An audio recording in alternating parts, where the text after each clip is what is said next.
Welcome, everyone, to the season premiere of Fevercraft, a talk show webcast where we sit around and talk about StarCraft 2 and all things related to the game. I'm joined here with my co-host Jetian, Hey everybody. Blazemost, Hey, what's up? and of course the 6-year-old boy known as Lucella. The, What's going on, guys? the joke's not as funny the second time around. We actually had to restart the intro for those of you possibly watching this on YouTube. Anyway. So yeah, let's first of all let's go around. Let's introduce ourselves and talk about a little bit who we are.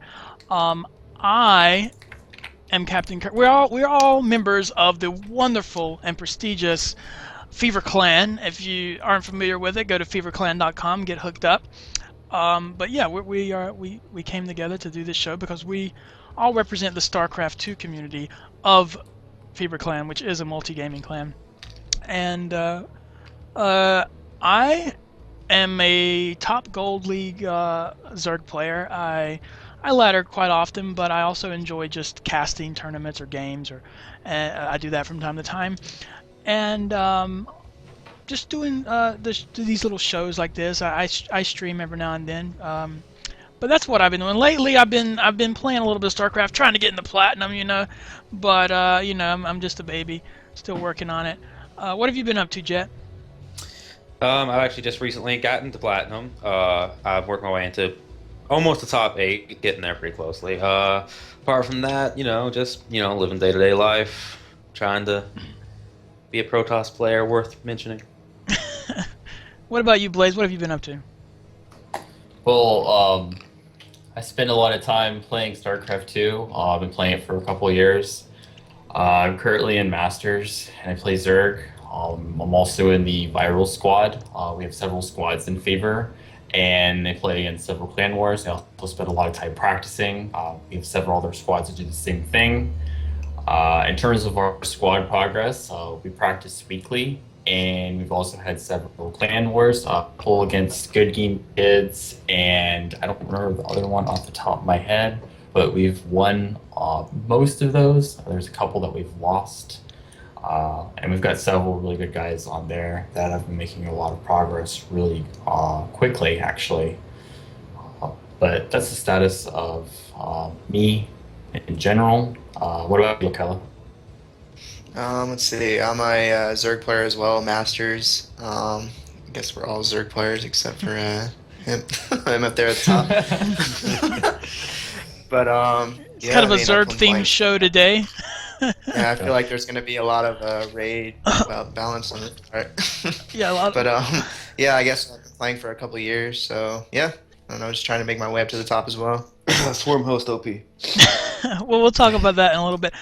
Blaze, you mentioned the squads in Fever. If you want to go ahead and maybe give people a little bit more information about that. What if people are interested in joining Fever, or say they joined Fever recently, and they're looking to get into one of our squads? Can you go into a little bit more detail about the squads and how to get into them?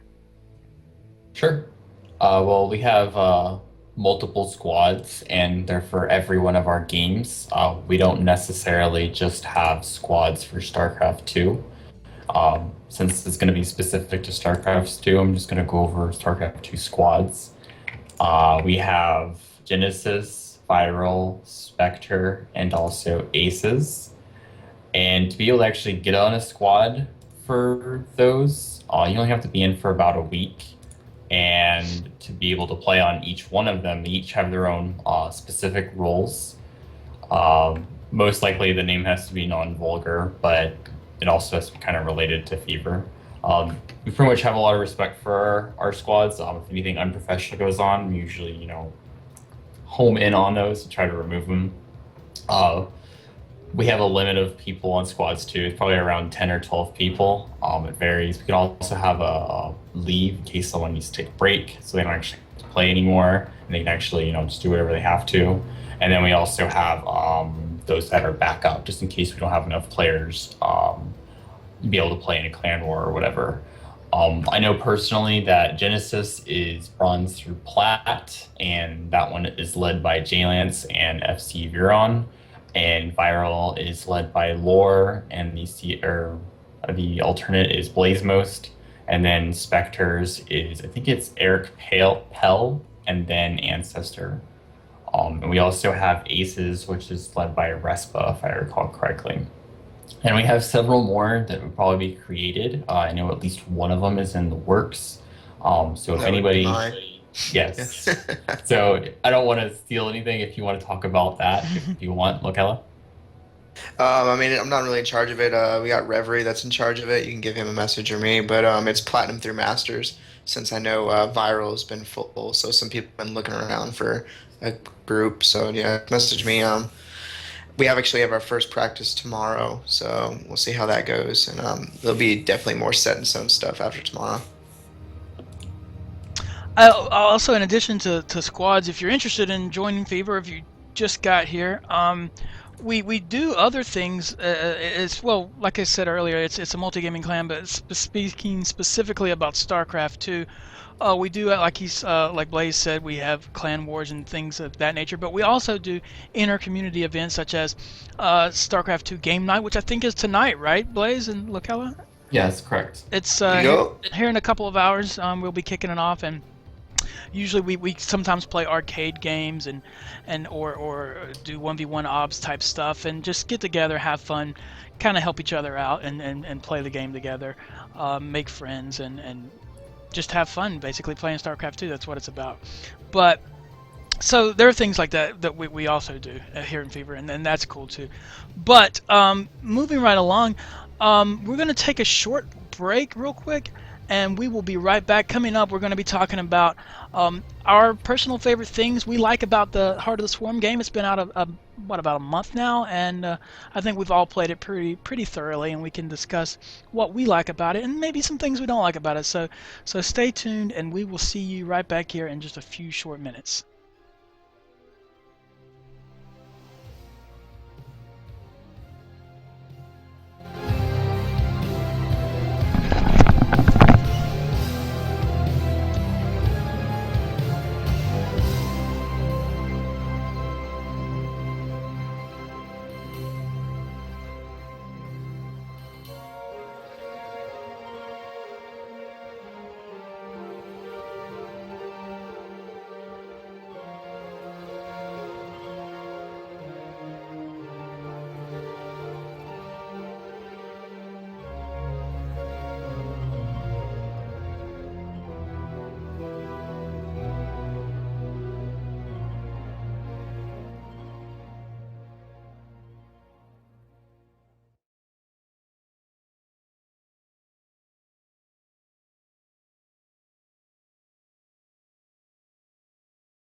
And we're back here after the break.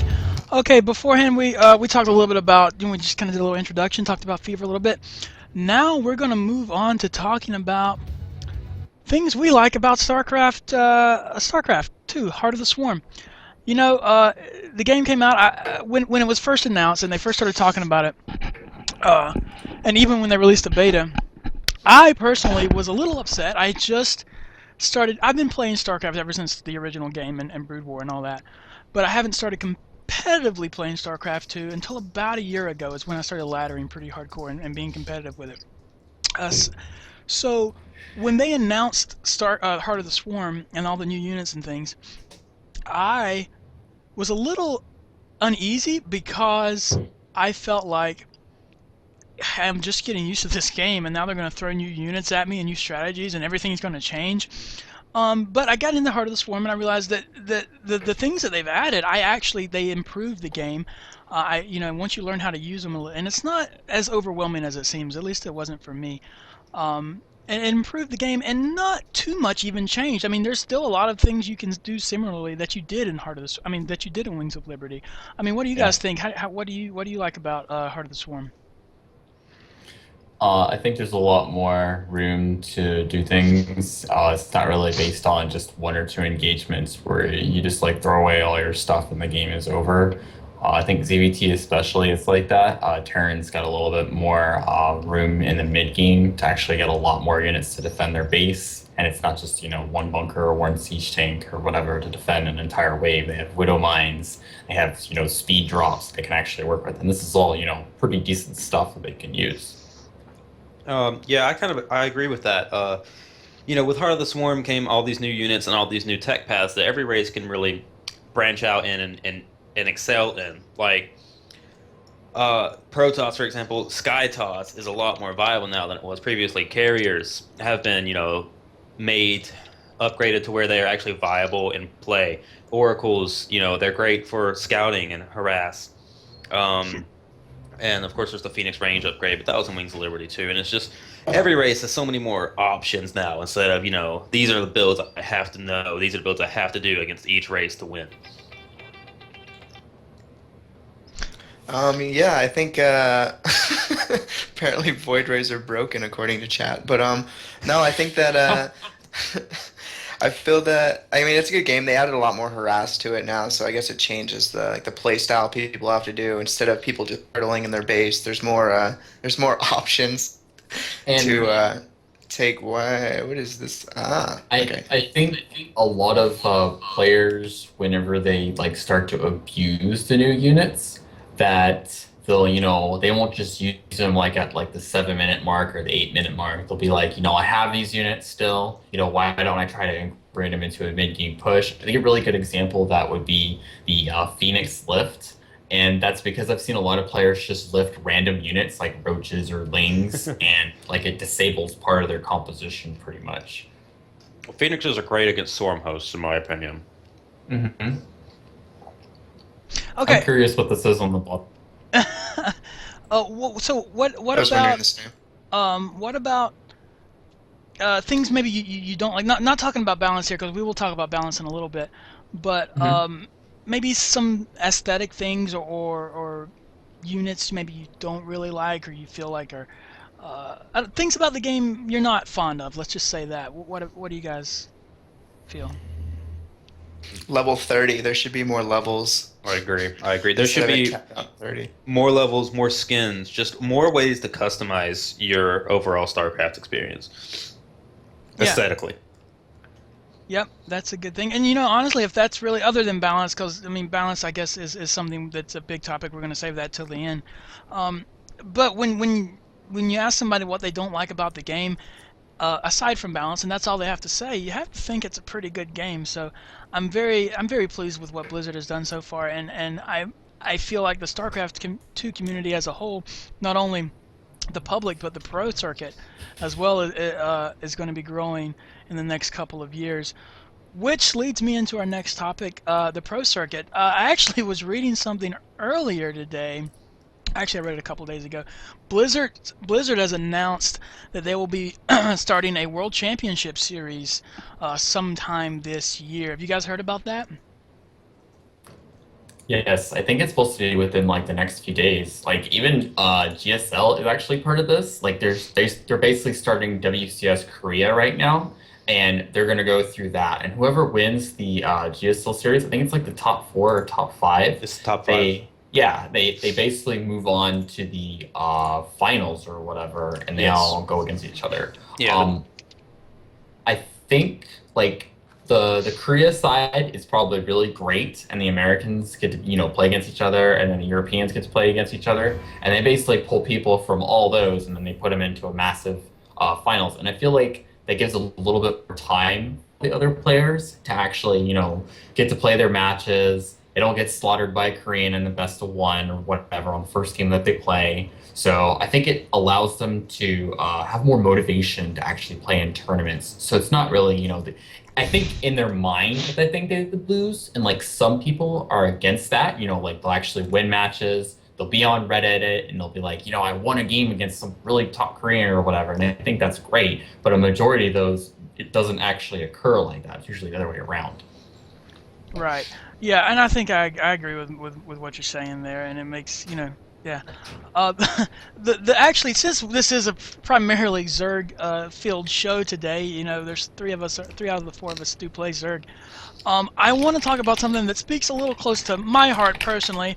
I like. Let me just go ahead and tell you two of my favorite current pro players, or in the professional scene, that play StarCraft 2 and stream. Um, are Root Cats and Stefano. And recently, Stefano came out with an announcement. I'm sure you guys heard. I posted it on the forums. Makes me cry every day. that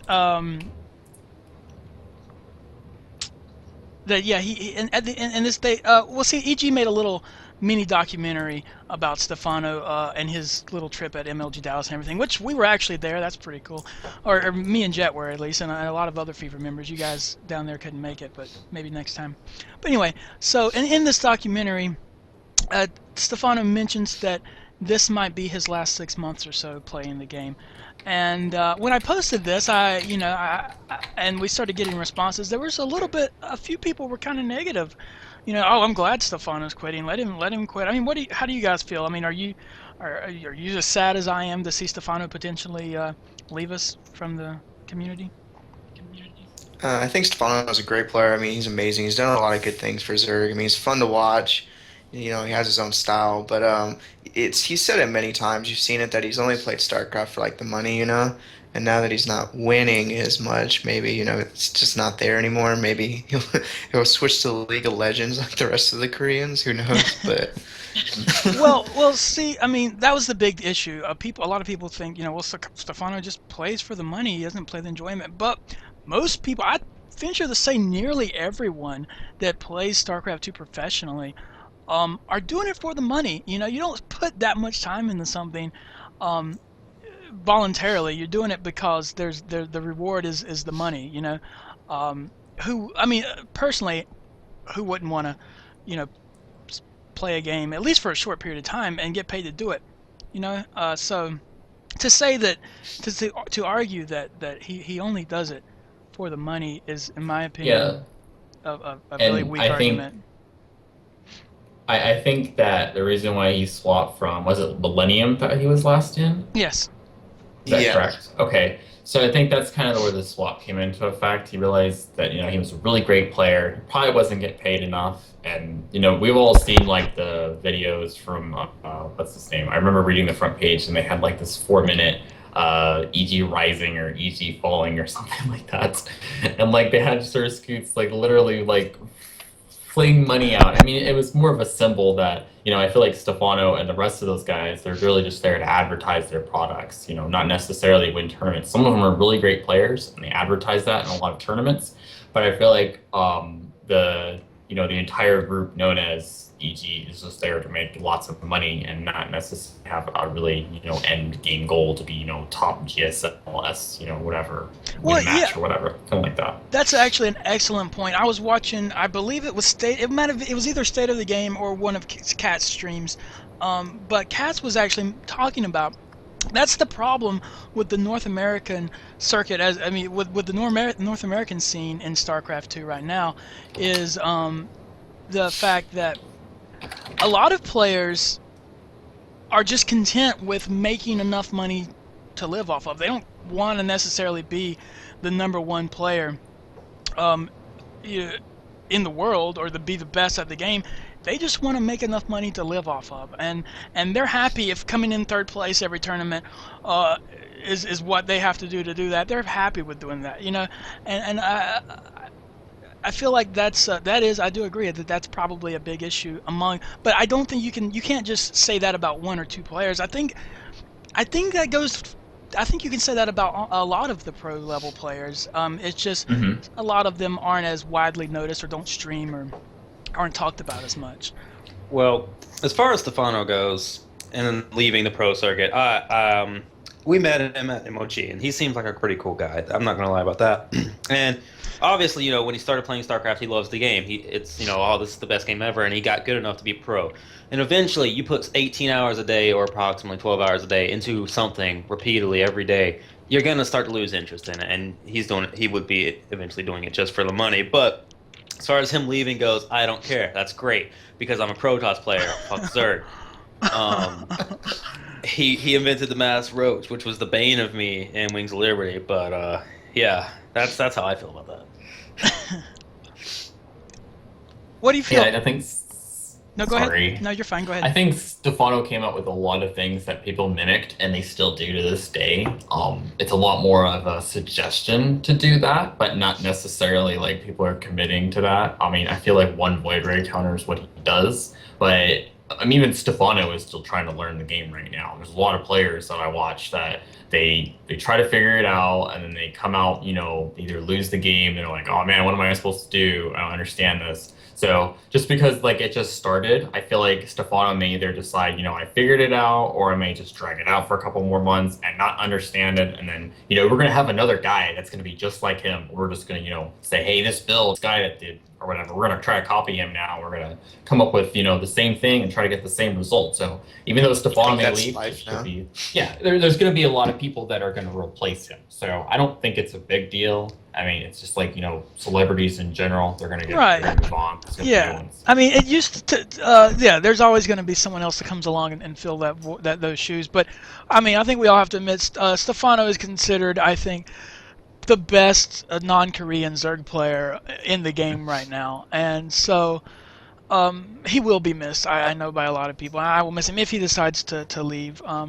But that being said, you mentioned Stefano. He is innovative, and he comes up with his own strategies and he has his own style, and he influenced the metagame tremendously, especially in Wings of Liberty with his Mass Roach build. Um, which that's starting to phase out. Obviously, I mean, people are still trying to do it, but Hmm. but it's not working anymore. People have figured it out, and that just goes to show you that for the most part, I'd say when it comes to the metagame, it's not necessarily like, oh, it's just this mass roach at 10 minutes. I can't beat it. You can beat it. You got to figure out how. And with Heart of the Swarm, it's such a new game. Even the pro players don't know how to. Some of them don't know how to correctly use the units. They haven't figured it out yet. It's still, Yeah. and believe me, we won't know until they know. I'm sure. Yeah. But it's an exciting time in StarCraft 2 right now. I think, and there's a lot to be felt out, and the metagame's going to be um, quickly changing. Speaking of metagame, fucking ZVZ, man, lings and mutas. There's actually there's no counter to that. I mean, that rolls through anything. You bring hydras, you're just gonna get ling banelinged, and then the mutas are gonna kill you. I mean, do you guys see? I mean, being you guys are Zerg players as well, except for Jet. Um, do you see any alternatives to Ling Muta, like successfully being able to execute this against a high-ranking opponent? Anything other than Ling Muta as far as ZVZ goes? Do you see that metagame changing anytime soon? I've been working on some like some stuff that like there's that gap. I know you play ZVZ, so it may be a little different in the lower leagues, but there's that gap in between the lair and their spire, and like a lot of Zerg players, they don't really build lings at that time. They're trying to get their third up, they're trying to get their gas. But I feel that sometimes I'll sneak in a roach warren in there. It's really risky because you spend all your gas on roaches. But sometimes if you just get it down, there you go. You just have mass roach in their base, and then they're gonna have two muta in the air, and then normally it's GG. I mean, that's the only thing I found other than just going muta.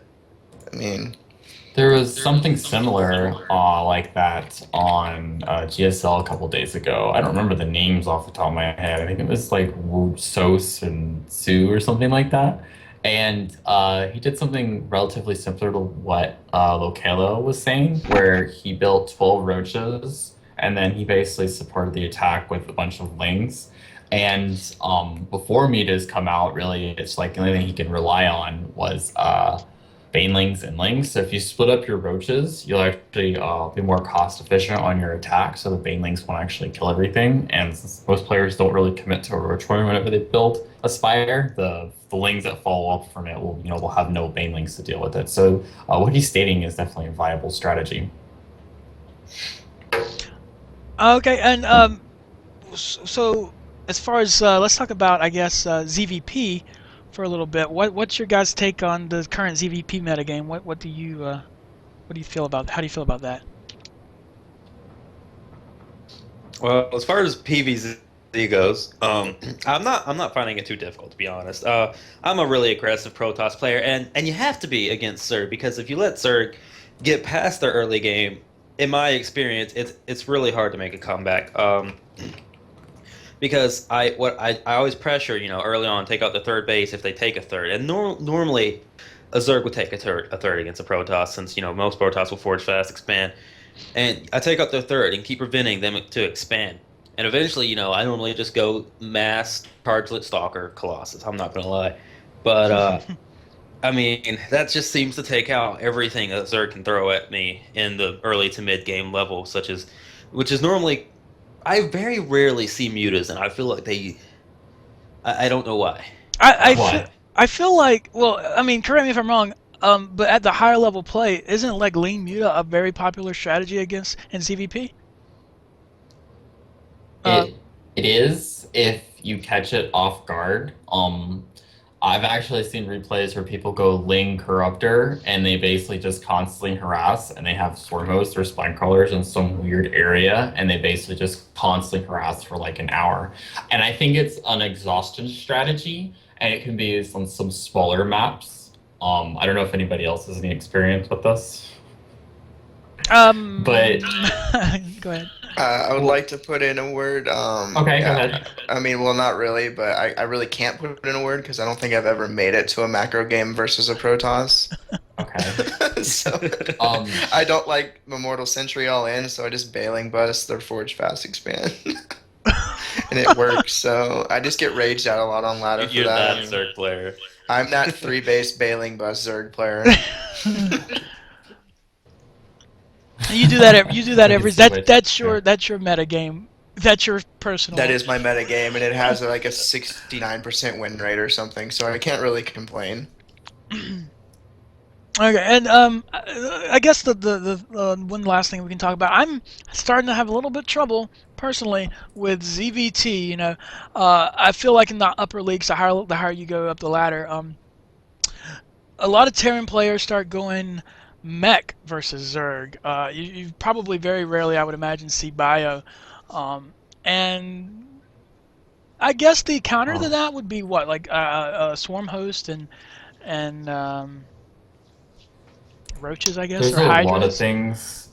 Yeah, someone's stating mech's pretty simple because Binding Cloud kind of shuts down mech play. Yeah, vipers. Yeah. Siege tanks, they usually take like 6 seconds to get into position again. I mean, a lot of compositions are basically just, LOL, move out of the way, blink out of the way, or whatever. But mech, it's like you got slow Thors, you have tanks that are already sieged up, and Vipers are basically like, okay, I know where I should Binding Cloud up.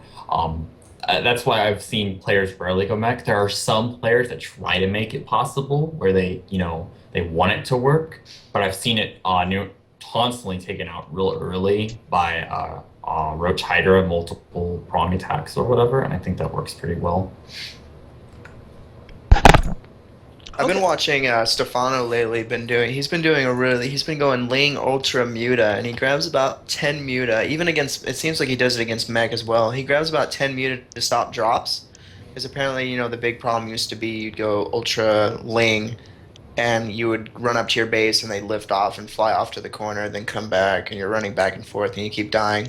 But apparently, I guess that's what he's been doing to to counter their drops that seem to be a problem, and then apparently Thor's can fit in medevacs, but Hmm. it's just that kind of.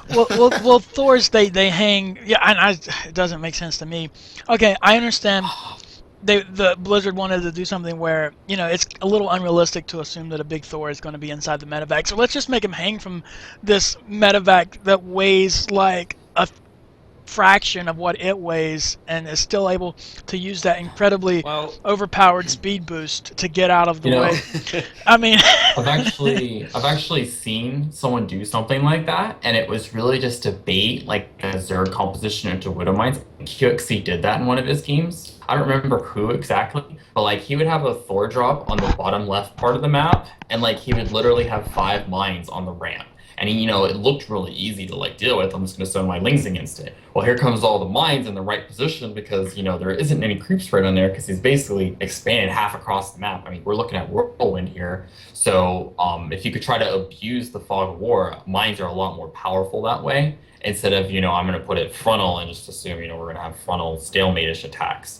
I tend to do that also in ZVT where I just put baneling mines in like really off the wall spots, not like next to my creep spread or anything, but in spots where like they would see an overlord, they would go after it with all their rings, or right next to their base where they're about to expand or something like that.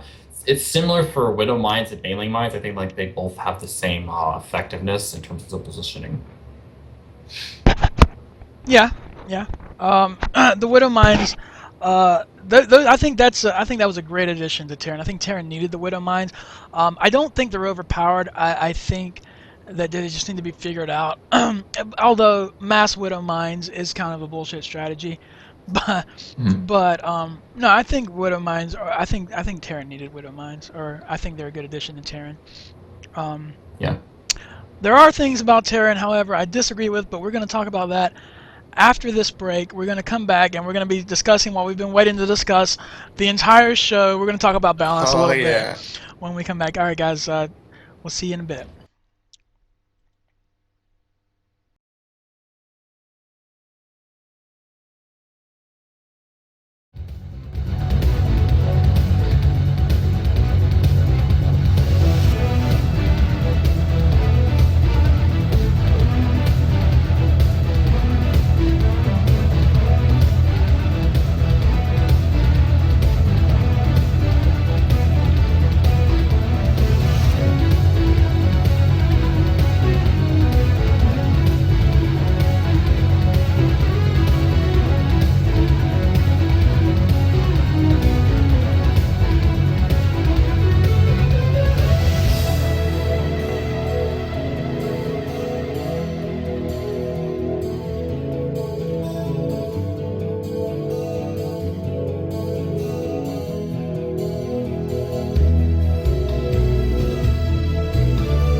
And we've made it back. Apparently, Jet is still had to step out for a minute. He'll be right back to join the discussion. And we have returned. So the next topic for discussion, excuse me, is balance, and I'm going to hand the phone over to Mr. Leleka and our Lokella, whatever his name is, and we're going to let him talk about balance because I know this is something he's been wanting to get off his chest. Go ahead. Oh man, what race do we want to start on? You guys can choose that one. Well, it looks like Start with- J-Links in the chat wants to start with ZVT, so let's do that. I think that's probably the most Alright, imbalanced. CVT. Yes. Alright, we're going to start off with the Medivac. Obviously, that boost, I feel that it needs to be an upgrade. Maybe you guys agree. I don't mind that it's in the game, but I feel that it's if it shouldn't be just given to them right away, or maybe the cooldown a little bit longer.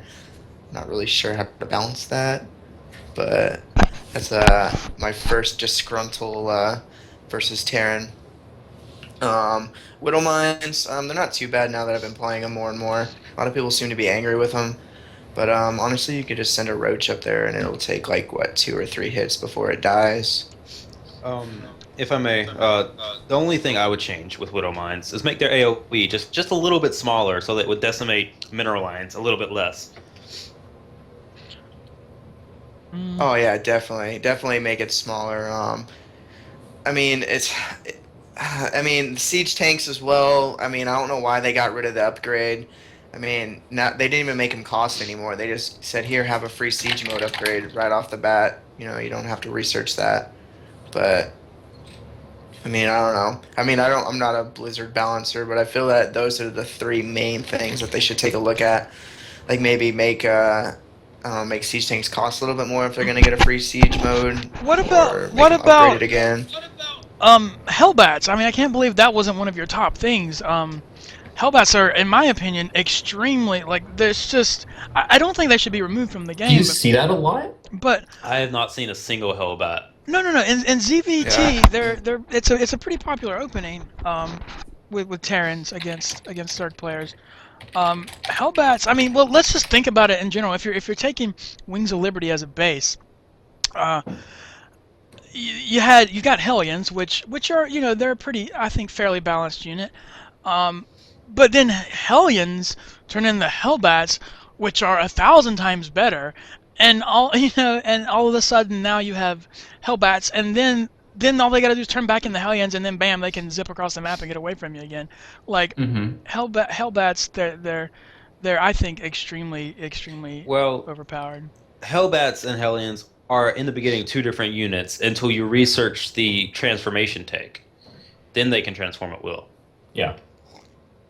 It takes a while for them to get that too. That's all what an armory is required for that, and then the upgrade time. That's a little bit. That's ways down the road.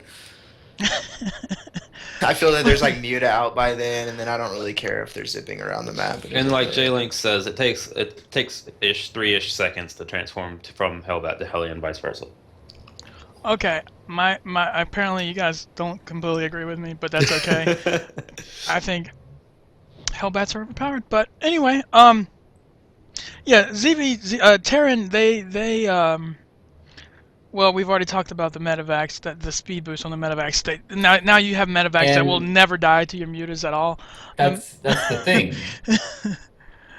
Like I look at it as, well, like, okay, so if they don't have speed, then on larger maps they basically just throw their Medivacs away on their drop. I mean, I think Terrans have gotten a little bit more ballsy with their Medivacs, and basically just, I have 4 or 5 Medivacs full of units. Let me go straight for your main and then kill your stuff, and then they get out of there. So I feel like that's like something added to the Terrans, overall disposal of stuff they could do. And I mean, that it's like, what does Zerg do? Or what does Protoss do? I mean, Protoss PvT is the same thing. I've seen so many Doom drops. Like, I watched a game in the Global Fever League where Terran basically dropped nonstop for like 10 minutes. And like, he was everywhere, left and right, on different sides of the map. And they were basically just random amounts of Medivacs. So, I mean, I think it's hard for Protoss to punish something like that because they really have to have feedback in position, or they have to have Phoenix. So, I mean, I think in TVP, maybe it's probably a little bit difficult to deal with because you have to have really good positioning to deal with it, but I'm not entirely sure about ZVT. I think it's required in ZVT for them to have the speed. Yeah, definitely. I just think it should be upgrades. Yeah, I mean, something should be done. I don't disagree with you, Lokella. The speed boost, it's cool, but it's too strong right now. I think. I mean, I'm not a pro player. I'm not even close to being a pro player. But based on the games I've seen at the pro level or at the higher leagues, the games I've played at the league I'm at, and and things I've heard other people discuss about it, I just feel like you can't really argue that the speed boost is a little strong against Mhm. Zerg, especially. What I about? think it.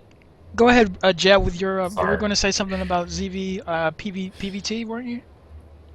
Well, in my experience in PvT, it hasn't changed really from Wings of Liberty, in my opinion. Widow Mines dropping in the mineral line is the only thing that bothers me. Medevac speed, that's not a problem. I don't care. You can get those medevacs away. Um, if I mean, I can have photon cannons or stalkers chilling at my mineral lines, and that's nice and fine. But apart from Widow Mines, I don't see a single change from Wings Liberty to Heart of the Swarm at my league of play in PvT. Except Void Rays now have their toggleable armor thing. So you don't have any This is complaints? the mothership. Yeah. This game's so funny. Well, okay. Well, speaking of Protoss, we can talk about all the unbalanced issues that Protoss has. Excuse me? Yeah. Okay, so you look at Mass Recall, and I'm confused why nobody uses it enough. I Oh, it rarely has saved see my life it. so many times, dude. Yeah, like I think that's free engagements. You say, Terran have medevacs, Terran have speed boost. Well, you know what? Protoss have Mass Recall. I I'm was gonna go kill your actually hatchery. I was practicing with Kirk, and he had my army completely surrounded. I'm just like mass recon. He's like, "Was that a hallucinated army?" I'm like, "LOL." Yeah, because I didn't see the mothership core, and I just thought for a second that they were all it was hallucinations, and then they just dissipated. But then I realized he's Mass Recon. Um, as far as Protoss balance goes, it's arguable that Void Rays are OP. I don't think they are. I think they're less powerful than they were before the armor patch because the armor patch basically lets them do as much damage as a fully charged Void Ray would. They can't get fully charged against normal units anymore. At least I don't think that the damage has changed. I haven't looked too much into it to be honest. And I'm trying to figure out. Oh, sorry. Go ahead. That's I don't really have anything else. Well, I'm trying to figure out why they gave Nexus like the charge to shoot out of it. That's Where's the hatchery? I want the hatchery to shoot aliens or something. that's like We got Planetary Fortress and Nexus, but hatchery can't do anything. Yeah. it can spawn 1,000 things at once. It doesn't need to do anything. But you can Okay. make more units or you can Your make more spine gateways crawlers cheaper. can move around. Wow.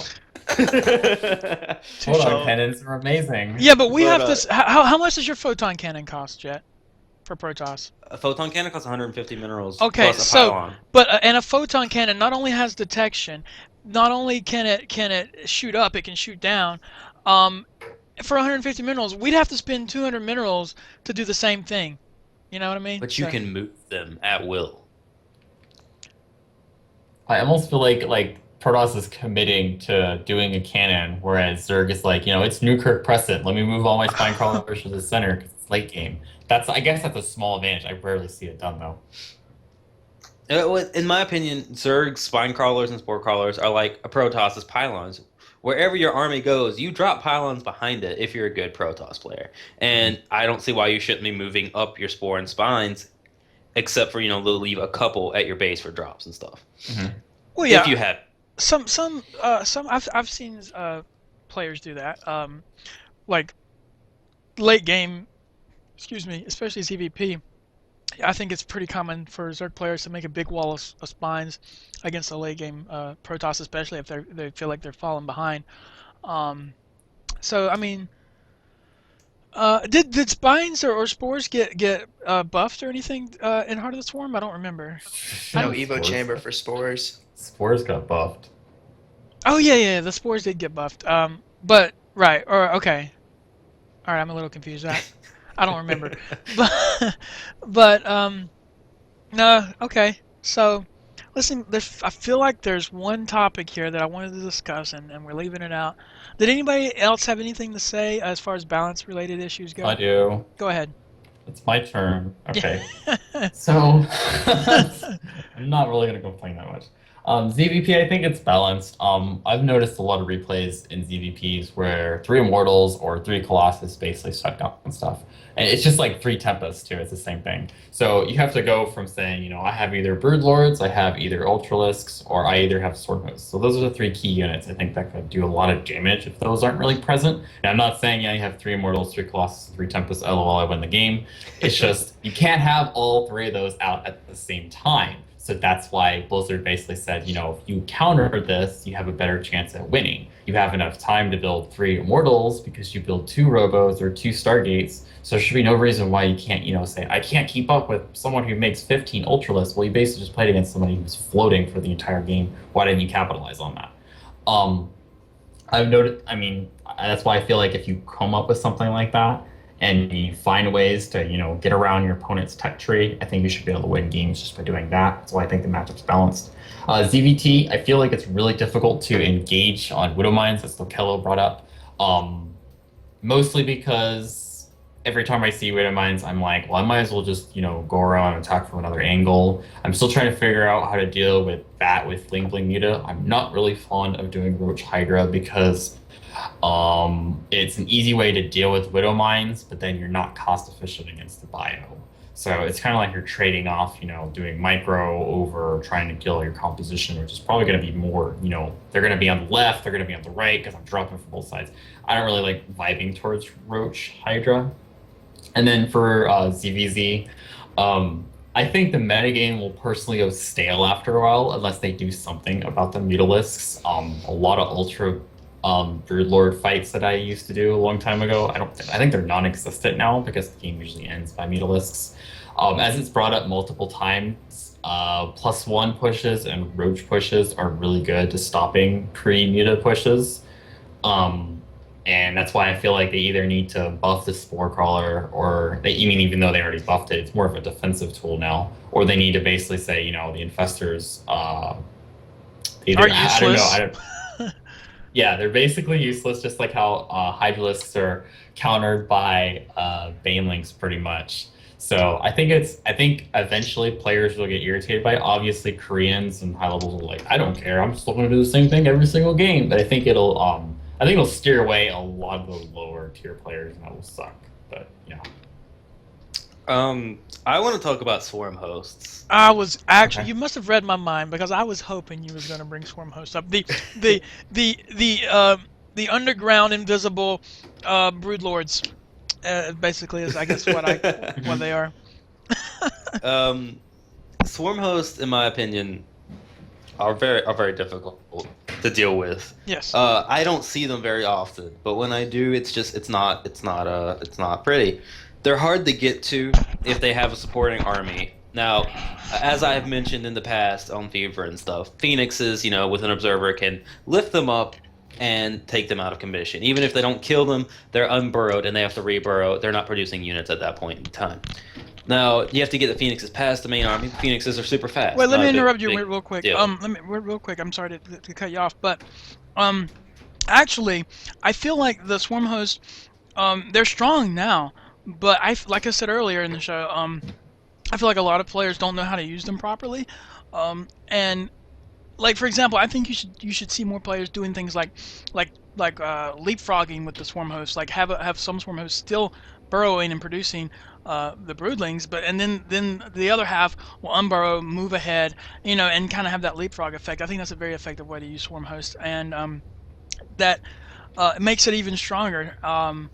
But yeah. I'm sorry. Go ahead with what you were saying. Well, Mandrax is in the chat and he's saying Colossi are better counter to Swarm hosts, and that's theoretically true. Only if you have detection. Well, yeah, you need detection to beat Swarm hosts point blank period, unless you have Yeah. Archons. But the thing about Swarm hosts is they're never alone. You need they always have a supporting army, and like Eric Pell says, you have Vipers for abduct, but when you have Colossi and you're going against Swarm hosts, then generally, they have the supporting army. The Locusts tend to be in the front of the army. They're there, so they stop that front line of fire. And then you get to the main army, and they're like, "Oh, hi, I'm an army. Fight me." And then there's more Locusts coming in behind that, and it's an endless wave. I usually before. no. I'm sorry. Go ahead. I thought you were done. That's pretty much it. Go ahead. Oh, no. For one, I do disagree. I mean, I'm not a Protoss player, but I do play a shit ton of ZVPs, and if swarm hosts in the right numbers, and I do think you need a lot of swarm hosts for them to be effective, at least like 10 or 15. Yeah. Uh, then I think they're an excellent counter to Colossus. For and the way I use swarm hosts, like I said, sometimes if I'm able to, I do that leapfrogging thing. And also when the broodlings pop out, I allow the broodlings to be at to do the main push, because they're the free units. They should tank the damage. I allow them to tank the damage, and then I bring my main in army behind them to do additional damage. And then when the broodlings get killed or they disappear, then I pull the army back and I kind of attack like that. And I think that's very effective. But swarm hosts in enough numbers would counter any small group of colossus. And they do. From a Protoss perspective, I feel like a lot of the successful players have a lot of Colossus and they basically just push forward. A secondary way of dealing with it is to basically go around the rally. A lot of them will have an observer basically on top of it, and if the Zerg player doesn't understand there's an observer there, they'll just constantly monitor the rally, and within that 10 to 15 second interval that the swarm hosts are attacking from a specific angle, Protoss just goes around and then starts engaging. And they get those, extra 4 to 5 seconds of damage in from Colossus fire, Stalker fire, Void Ray fire, even if you add that in, and then they're basically side-storming a bunch of locusts, and then there you go. You got yourself a 10, 15-second engagement without any locusts. And I feel like Storm hosts have really good mid-game potential, but players who basically transition into them in late game, they would have to know that their opponent is going some sort of gateway immortal push or something like that, and it would be really good to do after you force a lot of Ultralisks. But I really do feel like Storm hosts are the counter to Colossus if you're getting abducts in, and your abducts are ready before your opponent engages your Swarm hosts. And it's really up to the confidence level of the Protoss player in that case. About abducts, I'm only a platinum player, but similar to Hellhounds, I have never seen a single Viper used, and I think the Zergs are just scared of putting the economy into new units and not knowing how effective they're going to be. Well, Vipers are very effective. I think they're underused probably because at the lower levels it's harder to micro the Vipers, and they're very expensive units, and you don't really want to lose them. And so that's probably why you don't see a lot of Vipers being used.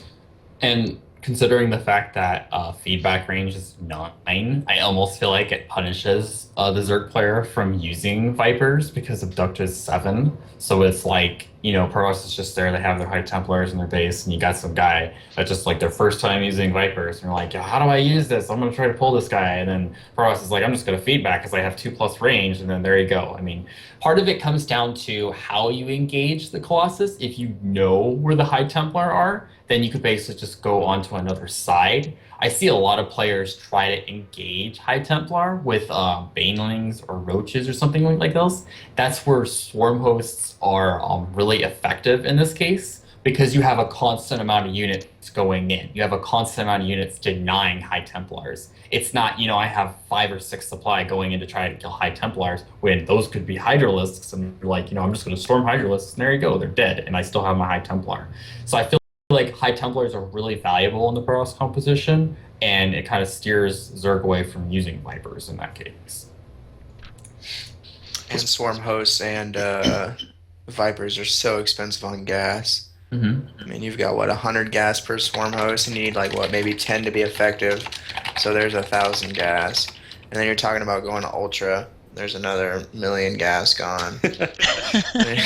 I don't those loans at the StarCraft bank. Yeah, jeez. I don't think there's enough gas on the map to support that army, honestly. And that's where you come into more late game scenarios. Zerg's objective in getting rid of the Protoss army needs to be before all the gas on the map gets exhausted. Because Protoss could just sit there and say, I've only lost 20k resources and Zerg's lost 40k. And, as you see in the bottom right here, Zerg's just gonna run around with their same Colossus with like 150 kills, literally killing locusts the entire game. Would you rather have swarm hosts with 15 locusts, 15 times 2, whatever, locusts constantly going, or do you want all those locusts right there? Do you want those to be roaches and hydralisks where you're just constantly losing gas on those engagements? So that's why, I mean, you have to switch between swarm hosts to broodlords to ultralisks based on what your opponent's tech is. Maybe even mix in 20 to 30 mutas to be able to harass consistently. There's a lot of different options. It doesn't necessarily have to mean you have to commit to the same tech path for 20 minutes. That is true. Okay. Go ahead. Moving on, if I may. Yes. Okay. I want some opinions on Tempests because, in my opinion, Tempests are nearly I very rarely use them, very rarely see them, but they're not very useful. They attack air to ground, sure, but they only do real damage against massive air units. And the only massive air units you're ever going to see, Broodlords, battle cruisers, motherships, carriers, Colossus, and other Tempests. So it's really a PvP unit unless they get Broodlords out. And I don't see Broodlords that much anymore in the current metagame. Okay. What do y'all think? I think Tempest served the role of killing Broodlords. It's just people are steering away from Broodlords because they see Ultralisk damage at, 44 or something at +3. They see that and they think it's a lot easier to deal with. But when it comes down to it, Protoss is like, I'm going to make 3 Immortals, and there you go. You won the game. I'm speaking the truth. I'm like, all they're going to do is sit next to their Nexus, and then they're going to fire away. They're going to warp in a bunch of Zealots and just, kill Ultralisks. So I think that's why you're not seeing Broodlords, and that's why you really haven't had the the requirement of actually building Tempests yet. Yeah, and most of the PvP I play, it's they 4 gate and I stop it. That's PvP for me. All right, guys. Looks we're running out of time here, so we're gonna go ahead and let's wrap it up and give some shout outs. Jed, do you have any shout outs you wanna throw out? I just want to say that I love Shock, and that is all. Lokella, you got any shout outs you want to throw out there? Well, apparently I have a lot of fans, so I guess Sky and all those guys. All I can see is Blazemos laughing down there. I guess Sky and I don't know who else. Reverie, and I don't know who else is on. Shockwolf, I don't know who that is, but you guys all have weird Twitch names. But yeah, whoever those people are, yeah, the heart with the high yay. Shockwolf, I guess you were probably born in '85 is my guess. So you're older than me, so shout out to you for being older. I don't know. Okay. That's all I got. Someone's getting demoted sometime soon. Go ahead, Blazemos. give your shout outs. Well, shout outs to Fever Clan. It's on the left side for those of you that are interested in joining. Also, shout outs to StarCraft 2 because it's an amazing game. It's probably the best RTS that I've ever played. And I'm still playing it to this day. So for those of you that are watching and aren't playing it yet, please start playing. It's great. And I'm glad to be a guest in the Fevercraft series. Thank you for inviting me. Oh, no problem. We're glad to have you. I want to go ahead and give a shout out to everyone, all my friends out there. You know who you are. I don't have to mention you by name. But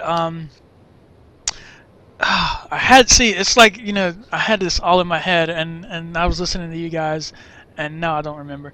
But I got, okay. Anyway, thanks guys for watching. We're going to try to do this once every other week as of now. We may actually end up increasing that amount. If you guys want to be on the next show, or you want to help produce it or help host it, contact me. Captain Kirk is my name. You can either message me here on Twitch, you can email me, captainkirk767@gmail, or message me on the Fever Clan forums. That's actually probably the best way to get a hold of me is via the forums.